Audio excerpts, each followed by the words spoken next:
Merhaba arkadaşlar. Anadolu İlahiyat Akademi'nin tehafüt ve musara gelenekleriyle ilgili paneline katılmak için Ankara'dayız. Biliyorsunuz Ankara benim memleketim. Şimdi önce panele gideceğiz. Panel sonrası da birkaç yeri sizlerle beraber gezmek istiyorum. Buyurun beraber gezelim.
Nihat Hocam, merhabalar. Nasıl?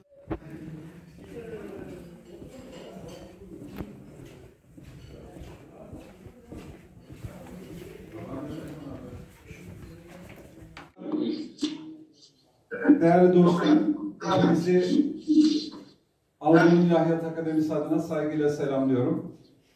Bugünkü panelimize hoş geldiniz. Panelimizin konusu tahafüt ve musara gelenekleri üzerine olacaktır. Hocalarımızı size takdim ediyorum. Profesör Doktor Aygün Akyol, hocamız hem sunum yapacak hem de moderatörlük yapacak. Hocamız kendisi İTÜ Üniversitesi İlahiyat Fakültesi'nde öğretim üyesidir. Hocamızın sunum başlığı İslam felsefesinde eleştiri yöntemine dair tahafüt ve musara bağlamında bir inceleme. Başkalarını kandıran insanlarla ilgili çok ağır ve sert cümleler kuruyor. Şimdi Gazali'nin eleştirilerini sadece filozoflar bağlamında düşünüp Gazali oradan yargılarsak biraz yanlış yaparız. Ne yapılması lazım Gazali ile ilgili? Ben kendi açımdan şöyle düşünüyorum. Hani yöntem bakımından şimdi gireceğim. Şöyle, eğer Gazali ehli ibahaya, batınilere, filozoflara ve alimlerin tavırlarından kaynaklanan sorunlara işaret ettiği yerlerden okunursa farklı bir Gazali tutumu ortaya çıkıyor. Şimdi biz ne yapacağız? O halde bizim yapmamız gereken şey şu. Gazali'yi okurken bütüncül okuyacağız.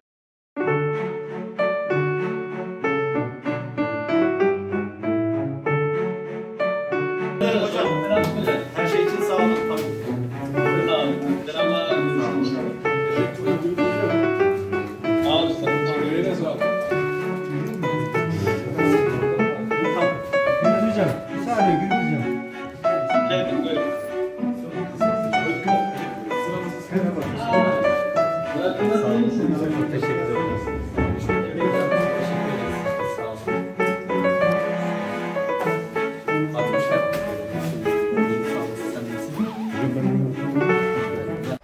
Evet, Anadolu İlahiyat Akademi'de sunumumuzu gerçekleştirdik. Musara ve teaffüt geleneklerini yoğun 2 saat aşan bir müzakereyle ele aldık. Şimdi Ankara'nın eski Ankara evlerini ve Ankara Kalesi'ni sizlerle beraber gezelim ve hayatımızdaki tarihsel alandaki yerini ve önemini kısaca sizlerle paylaşalım. Hep beraber buyurun.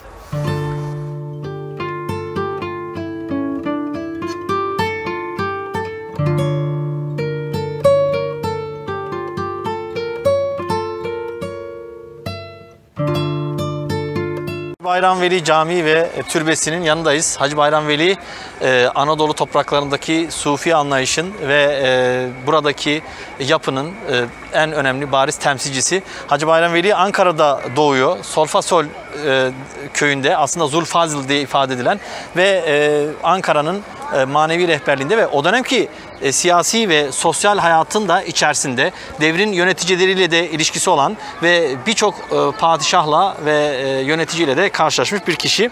Bayramiye olarak ifade edilen Sufi yapının kurucusu 14. yüzyılın ilk yarısında Orhan Gazi döneminde doğuyor. Doğum tarihi, adı, ailesi ve hayatının diğer safhaları hakkında çok detaylı bilgiye sahip değiliz.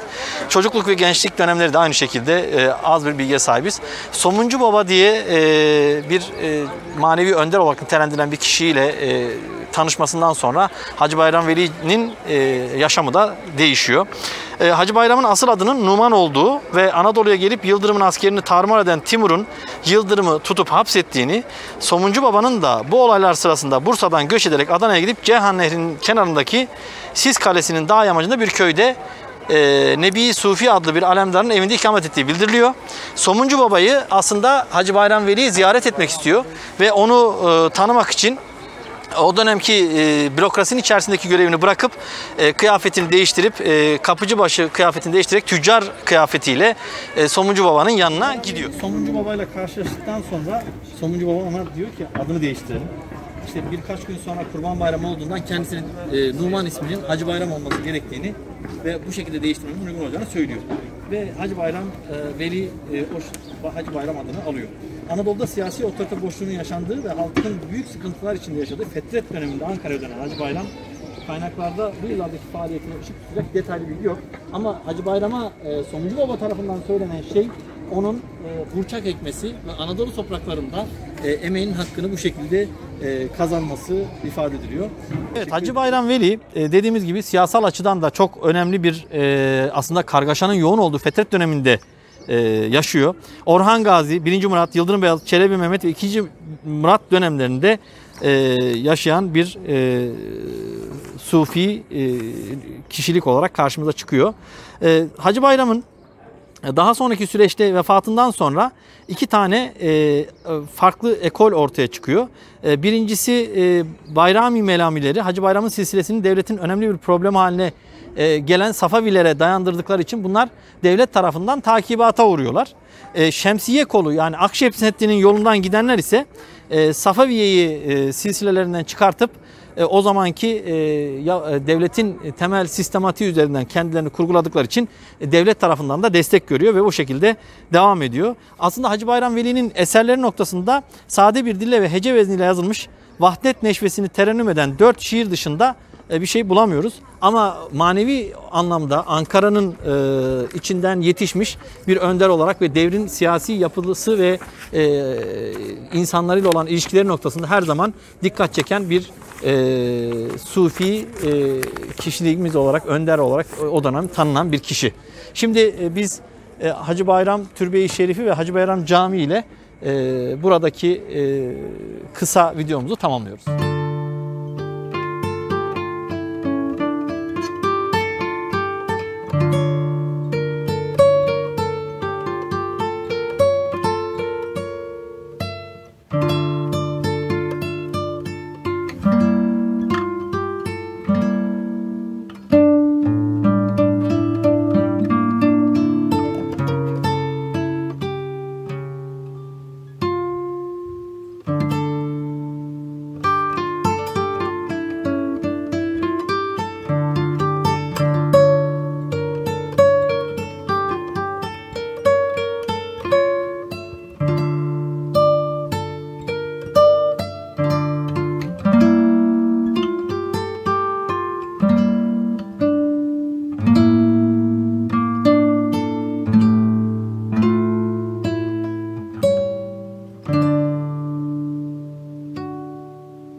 şimdi Ankara'da Hacı Bayram Veli Camii'nin yanındaki Roma döneminde yapılmış Augustus Tapınağı'ndayız. Bu tapınak Ankara için çok eski dönemlerde tarihi bir değeri olan tapınak olarak geçiyor. Aslında bu tapınakla beraber Hacı Bayram Veli Camii'nin de binlerce yıllık bir inançla ilgili bir tarihin olduğunu söyleyebiliriz. Roma döneminin en önemli yapılarından biri olarak nitelendiriliyor ve Galatya eyaletinin İmparator Augustus tarafından Roma İmparatorluğu'na katılmasından sonra eyalet merkezi olan Ankara'ya yapılmış. Tapınak yaklaşık 2 metre yüksekliğinde 8 basamaklı çıkılan bir podyum üzerine oturtulmuş. Tapınak mirasının daha geç dönemlerde bazı değişikliklere uğradığı da söyleniyor. Tapınak 6. yüzyıl başlarında Bizanslar tarafından kiliseye çevrilmiş. Kiliseye dönüştürme sürecinde tapınakta yine değişiklikler olmuş. 1427-1428 yıllarında ise Hacı Bayram Camii tapınağın kuzeybatı köşesine bağlantılı olarak inşa edilmiş. Tapınak hakkında yazılmış ilk yazılı belgelerden tapınağın birçok yerinde eklenen kısımların olduğu söyleniyor. Bir de buranın şöyle bir özelliği var. Yazıtlar kraliçesi olarak da nitelendiriyor ve en eski dönemden tarihi yazıtların burada olduğunu gözlemleyebiliyoruz. Roma İmparatoru milattan sonra 14'te Augustus'un ölümünden sonra tanrılaşmış Augustus'un yaptığı işler başlıklı bir yazıt ortaya çıkıyor. 2 dilde ve kırmızı boyalı olarak bu yazılmış. Latince olan yazıt yapının anta duvarlarının ön kısmında yer alıyor. Yapının anta duvarlarından kuzeybatı anta ucunda ise imparator rahipleri ve rahiplikler arasında yaptıkları işleri anlatan rahipler listesi mevcut.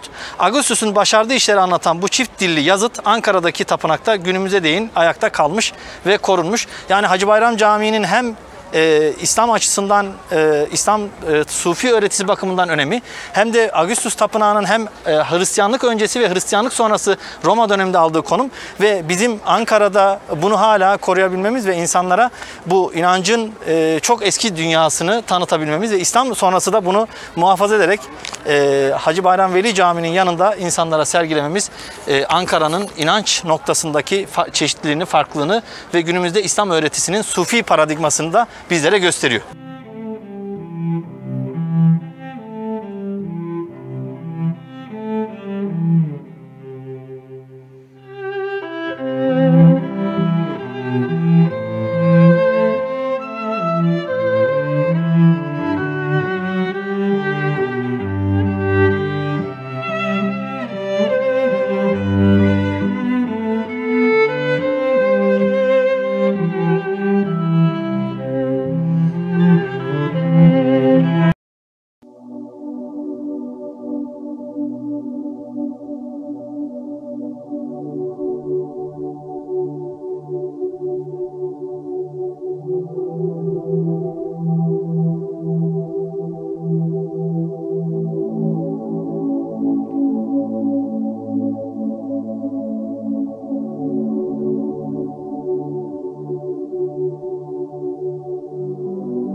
Evet, şimdi Ankara'daki seminerimizi bitirdik ve Fatih kardeşim de bizi seminerde ziyarete gelmiş, sağ olsun. Onunla beraber eski Ankara evlerini ve oradan da Ankara Kalesi'ne doğru bir ziyaret gerçekleştirdik. Oraları da sizlerle beraber paylaşacağız. Buyurun gidelim. Evet, buradan manzara hakikaten çok güzel görünüyor. Evet. Evet Fatih, bir şey devam yani seninle yoldaşlar.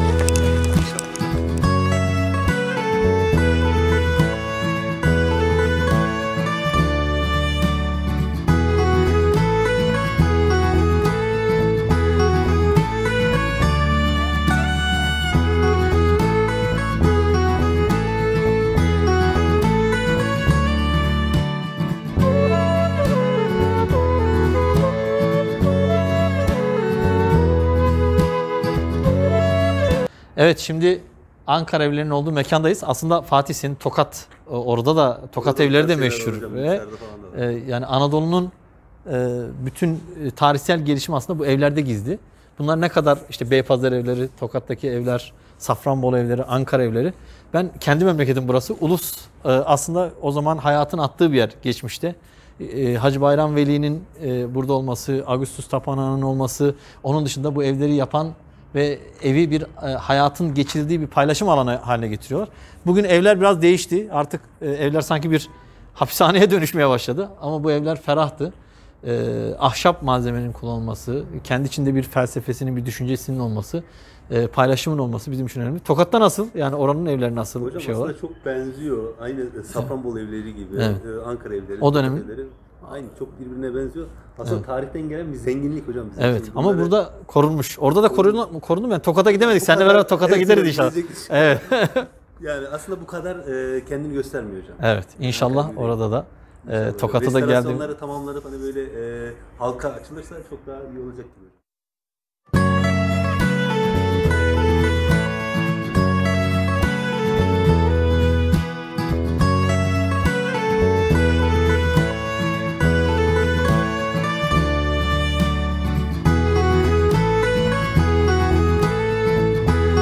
Ortam yani insana başka bir hava veriyor. Yani aslında hani güneş kesilmiş gibi oluyor ama ahşap ve ahşapın kendi içerisindeki uyumu, taşların uyumu insana ayrı bir huzur veriyor. Şu aşağıya doğru da evler devam ediyor ve değişik bir havayla Ankara'nın sokaklarında, eski Ankara'nın sokaklarında geziyoruz. Burada da bir cami var. Küçük bir mescit şeklinde. Geçmişe bir sanki Evet. zamanla. Yolculuk haline geliyor. Bakın şu ara sokağa bakın. Ara sokak da hep birbirine yakın. Bazı yerlerde böyle meydanlar açılmış hocam. Bazı Evet. yerler daha geniş. Evet. Burası daralıyor gittikçe. Evler birbirine çok yakın. Şöyle. Baksana şu sundurmalar şeyler. Çok farklı bir yapıyla yapılmış. Duvarla birlikte. Bugün yaptığımız malzemeleri 2 gün sonra yıktığımız zaman hiçbir şeyi kalmıyor. Değeri yok. Yani hayata değer katamıyoruz. Bunlar değer katmışlar. Bunlar hayata anlam vermişler. Ve bu da yaşama renk katmış. Hayata zevk katmış.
Evet, günün sonuna geldik. 2,5 saatlik oturum ve ardından Hacı Bayram Veli Camii Ağustos Tapınağı'na gittik. Ardından Ankara evlerini ziyaret ettik. Şimdi Ankara Kalesi aslında Hitit dönemine kadar uzanan çok eski bir tarihe sahip. İç kale ve dış kale var ama zamanımız yeterli değil. Ben Ankaralıyım. Ankara'ya bir daha geldiğimde tekrardan burayı daha detaylı bir şekilde sizlerle beraber gezeceğiz. Onun için bugünü burada bitiriyoruz. Hepinize teşekkür ediyoruz.